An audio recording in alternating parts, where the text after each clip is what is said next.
Ad Dei Gloriam. Greetings, welcome, good morning. I started with the motto of St. Stephen's College. I did so for a very precise and simple reason. I am doing this video on request from someone who has joined the college as a first-year student, who is absolutely excited and overwhelmed at the prospect of being able to study in St. Stephen's, and therefore is keen to know how best to engage with the college and grow and develop over the next 3 years. I thought, and he did request me to share some thoughts about the way to go about this very important task. I'm very happy to do so. And in doing so, my very precious memories revived themselves in spite of myself. A quick word about myself. I did not have the privilege of doing my undergraduate studies in St. Stephen's College, but I did my postgraduate studies in English literature from 1971 to 73. And I was registered through St. Stephen's College. All classes were held, as you know, in the Arts Faculty of Delhi University. The college provided me tutorial opportunities as well as library facilities and the ambience, which is very unique to St. Stephen's. And I must say that the 2 years I spent in Delhi as a postgraduate student constitutes the most vibrant, memorable, enriching part of my life. And that was actually the decisive turning point in my life. To a large extent, I am what I am today because of the 2 years I spent there as a student. And St. Stephen's did play a role in that. But after I finished my studies, I was invited to teach the Department of English. And I was associated with the college lifelong. That's from 1973 until I retired in 2016. In between, I spent a few years working with Delhi government and the central government. But other than that, I have not worked with any other institution, though I've been involved with our institutions in the form of governance. But my work has been largely in the domain of St. Stephen's College. The second thing I want to say to young people who would see this video is that to me, St. Stephen's College is first and foremost a place of growth. And without any exaggeration, I can say that I became a man while I was in St. Stephen's College. I underwent a complete transformation. And if you want to know the extent of the transformation I underwent, you have to know where I come from and what my antecedents before St. Stephen's have been. Well, I will not bother you with all of these personal details, biographical details. The task before me must be addressed. How best can one use one's opportunity contained in the admission to St. Stephen's College through the coming 3 years? What's the best one can do for oneself? That's a very, very, very precise, concrete question, and I'm going to deal with it in a certain fashion. The first thing I want to say is that if you want any quick fix solutions, don't come to me. I abhor shortcuts and quick fix solutions. I believe that they have nothing to do with human growth and development. They are deceptions. They belong to the world of illusions and delusions, and going after them would be a terrible mistake. So keep that out of your expectation altogether. If anyone entertains a hope that there is a magic wand to success, this video is not for them. That's number one. Number two, now we are entering into the heart of the matter. In order to derive the best out of any given situation, whether it is an education institution, whether it is a place of work, whether it is a social movement, political movement, whatever it be, even the family, the home that you belong to get the best out of everything, the very first step is to understand that particular context. Because it is in this matrix, it is in this context that you will be placed, whether you like it or not, for the next 3 precious years of your life. So how can you actually relate to something that you don't understand? Unfortunately, most people content themselves with some kind of vague notion about what StStephens College is, notion that's merely hearsay. Therefore, some kind of an invisible wall arises between them and StStephens College, even while they are within the college and are the students of the college. There is something that separates and alienates them from the soul of StStephens College. And that's a pity. And I say this out of my 4.5 decades long observations.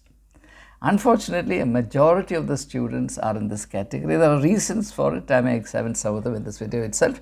I may produce more videos if you're interested. Depending on the feedback I get to this video, I'll consider following up. So the first thing we have to do, the general principle, is a generic principle that I'm enunciating. You have to relate to StStephens College. If you want to derive something from something, you have to relate. For example, you get water in your house from a reservoir, and the relationship between your house, or the connection between your house and the reservoir, is through pipes. Then the moment that pipe connection severs, the water in the reservoir will remain there and you will perish in thirst. So the first principle is to relate. And in this context, please understand that we are living in an age of alienation, and therefore we have to make a very special effort to relate. And the most crucial requirement here, that is, requirement to relate, is to understand. What is the institution that you have joined? What is it that excites you about StStephens College? Is it only the prestige? Is it because of the some names that you have seen associated with the college?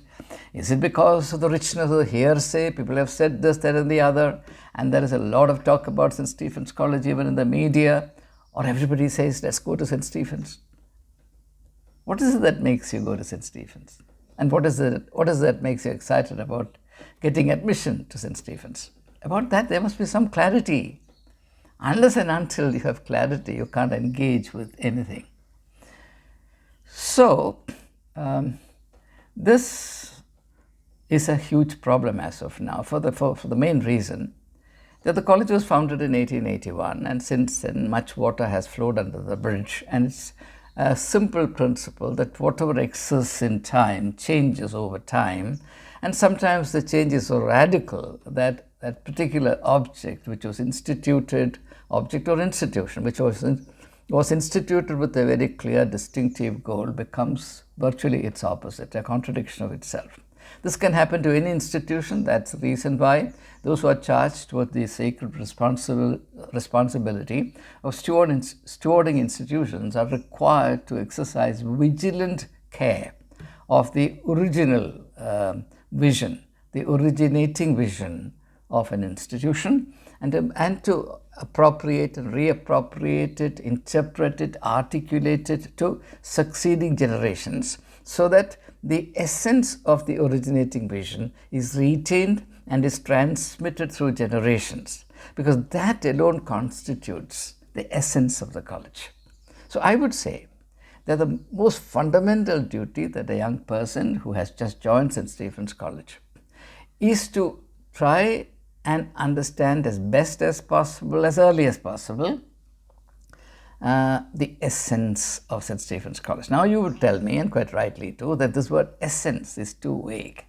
How does one get to understand the essence of an institution? Well, yes, in theory it's very, very vague, abstract. It's not vague, it's abstract.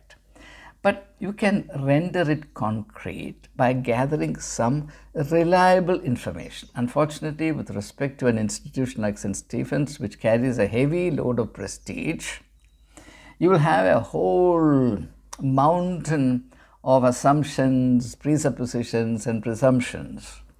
Wherever there is prestige at work, there will be presumptions, presuppositions, and the distortions induced by them. And St. Stephen's suffers from this phenomenon much more than any other institution in the country, that I'm pretty sure of. Therefore, you have to be particularly discerning. Fortunately for us, there is something called the History of the College, written by Father Monk, a copy of which is available in the library.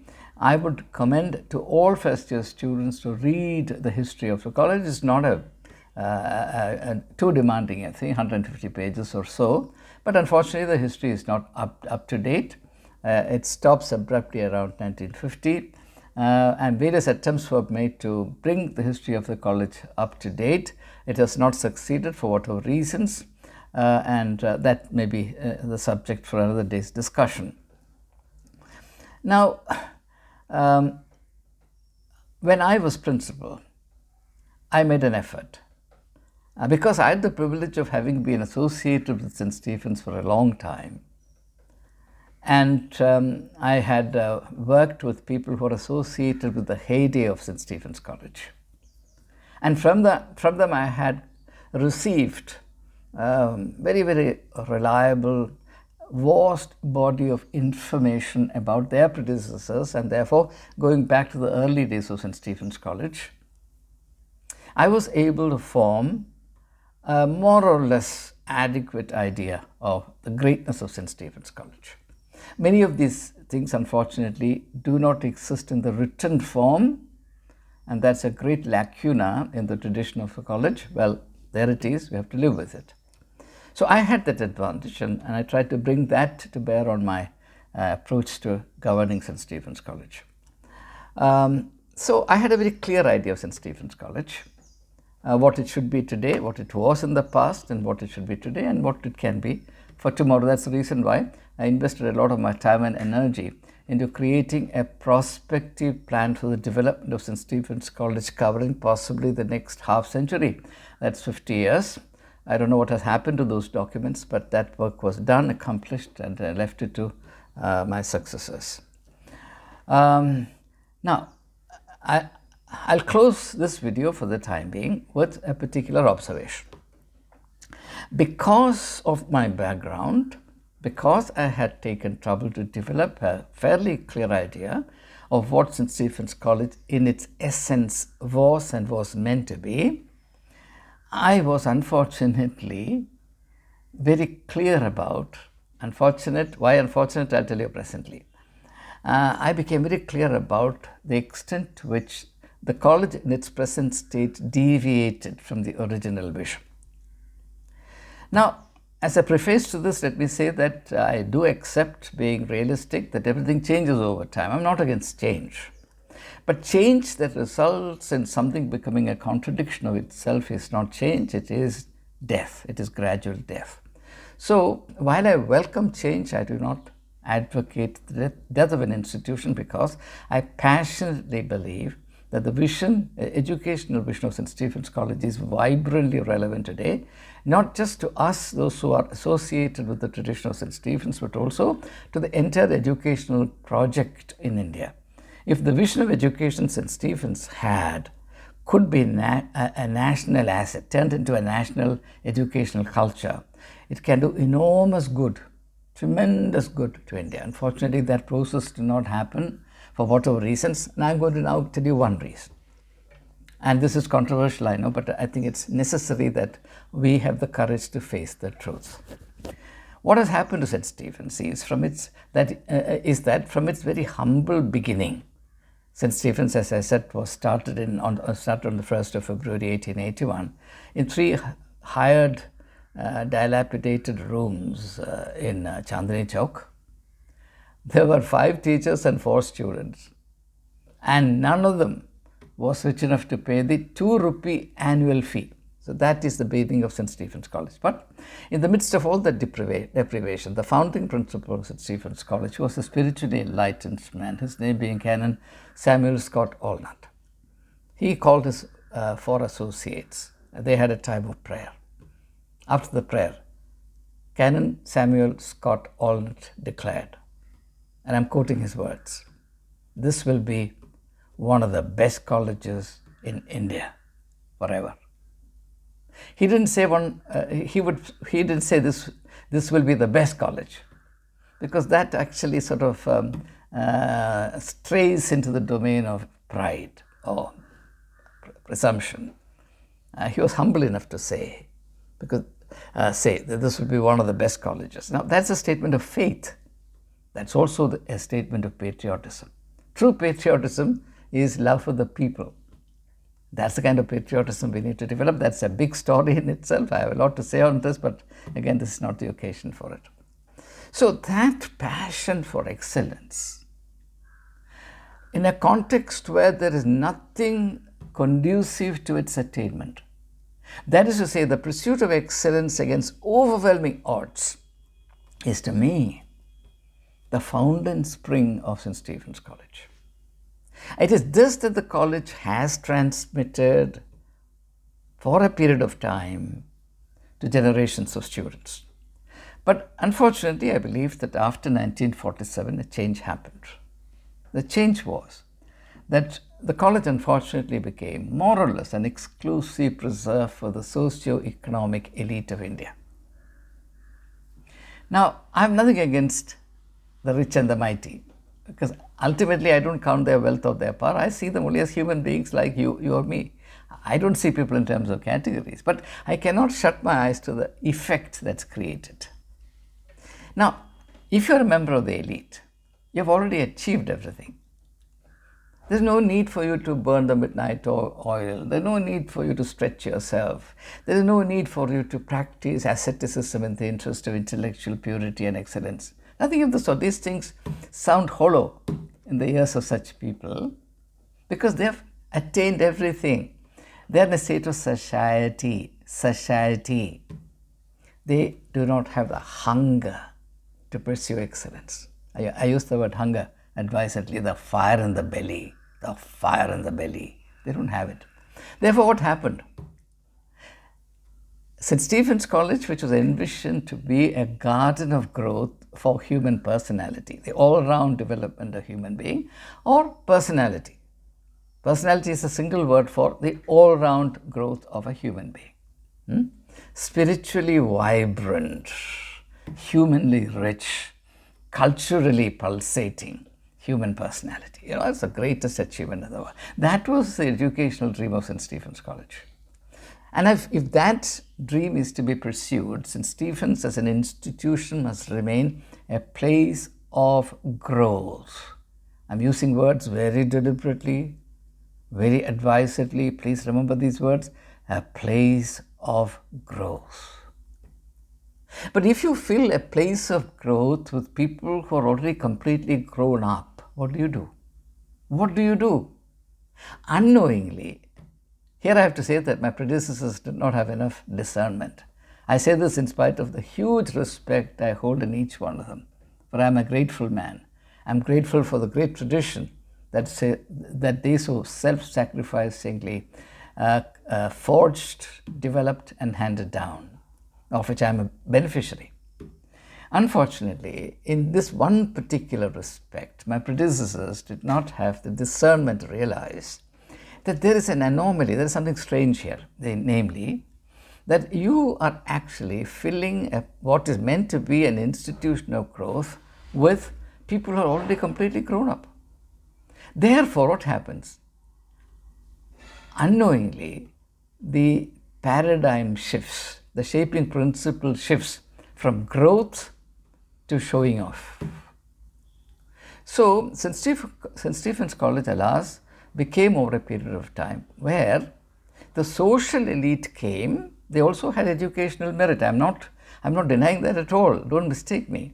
Because after all, merit in this country is also largely determined by your socio-economic circumstances. But their main merit was not that they were intellectually endowed, and they were intellectually endowed, that notwithstanding. Their main point of distinction was that they hailed from this family, that family, and this connection, that connection, and particularly the real brand mark in St. Stephen's College was a school from which you came. Doon School, you're someone great. Mayo College, Ajmer, St. Paul's, Darjeeling, so on and so forth, so many schools. And for someone coming from an ordinary school background, particularly a Hindi medium's background, he would be a pariah. I'm telling you the truth. This truth you will hear from nobody else. I'm saying this not only now, I said it when I was the principal of St. Stephen's College. I have no question, no doubt in my mind that St. Stephen's lost its way because it was tempted, fatally tempted by the glamour and the glitter of the social literati. The social glitterati, not literati, glitterati. So, by the time I joined St. Stephen's College, after the initial excitement was over, I began to realize that the kind of intellectual ferment that I expected was not to be found in St. Stephen's College. I have to say this. But fortunately for me at that time, the English faculty of Delhi University was simply outstanding. Outstanding. I had world-renowned professors in Delhi University and I attended all classes there. And fortunately for me, my professors took a very kind, benign view of me. I had a severe handicap. The handicap was, and that handicap is even perceptible today, I had a heavy Malayali accent. We don't say Malayali these days. Mallu accent, very heavy Mallu accent. And therefore people wrote me off. When I was in St. Stephen's College for two years, I didn't have a single Stephenian who took notice of me. I didn't have a single friend in St. Stephen's College because I did not measure up to the social mark that they had in mind, though academically I was way ahead of everyone else in my batch. That didn't matter. It's only the social gloss that mattered. That's my experience. I have to acknowledge the truth of it. I'm not turning this into a complaint. I'm only saying you should not fall into this trap. Do not think that you can cultivate an illusion of having arrived something just because you've acquired the label of St. Stephen's. That's the point I want to make. I want to hammer it with all the force I can. Therefore, please, for heaven's sake, forget about the glamour, forget about the prestige, forget about reputation. Forget about what everybody else is saying. Start from scratch. See St. Stephen's College as a place of growth, and that was what it was meant to be. And in this context, please remember that the college has a motto, whether you like it or not. It is there. What is the motto? Ad Dei Gloriam, that is, to the glory of God. What does that mean?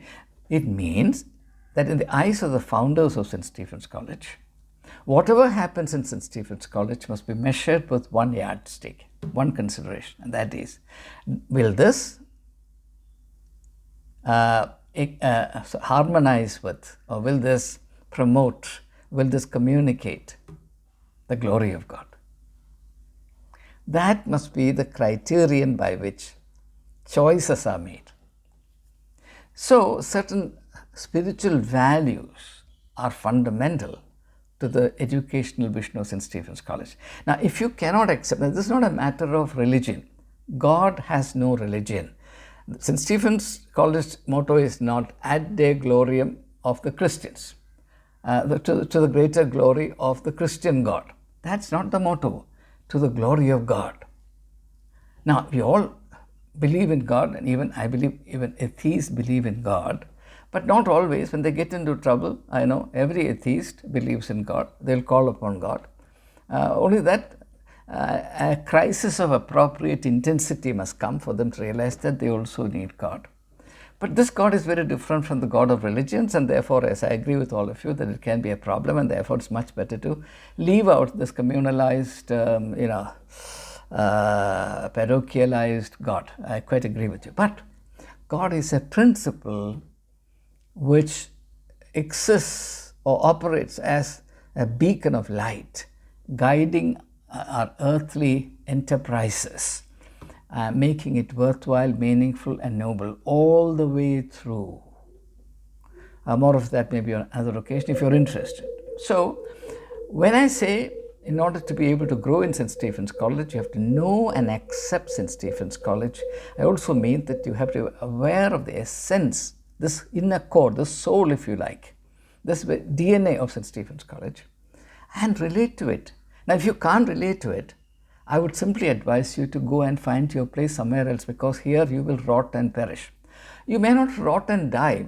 What will happen to you is what has happened to generations of students I have seen. If you really want to grow to your full potential, you have to attach yourself to that institution which is a place of growth. If you remain in a state of alienation from the context of your growth, it's a terrible disservice and injustice you inflict on yourself, and it's eminently avoidable. Please avoid it. On the other hand, if you believe that St. Stephen's College is your preferred station, place, or garden of growth, please understand what its essence is. Fall in love with it so that you build a healthy relationship with the college. Otherwise, the relationship that I have seen from 1971 till date is a relationship of parasitism. How can I bask in the reflected glory of St. Stephen's? How many people really even casually consider, how can I contribute to the glory of St. Stephen's College? It's a matter of debate. I suggest and I request that your attitude be, how can I contribute to the greater glory of St. Stephen's College? Then you will grow. Then you will use all the opportunities and facilities available in St. Stephen's College to the hilt. You need no other guiding light, no other counsel, only this one principle. Love the college passionately, not just as an emblem, not just as a kind of fetish, but as a garden of growth. And deeply desire, thirst to contribute to the glory and the richness of the college. That's the most fundamental principle. A great deal more, of course, needs to be said, but then there's a limit to how much can be included in a video. If you're interested, depending on your feedback, I'll continue with this, but then everything depends on you. Therefore, once again, I wish every student who has been selected for admission and admitted to St. Stephen's College to various courses, I wish all of them a happy, blessed time in St. Stephen's. And I sincerely hope and pray that this would be a remarkable, even unforgettable period in their life. Ad Te Gloriam.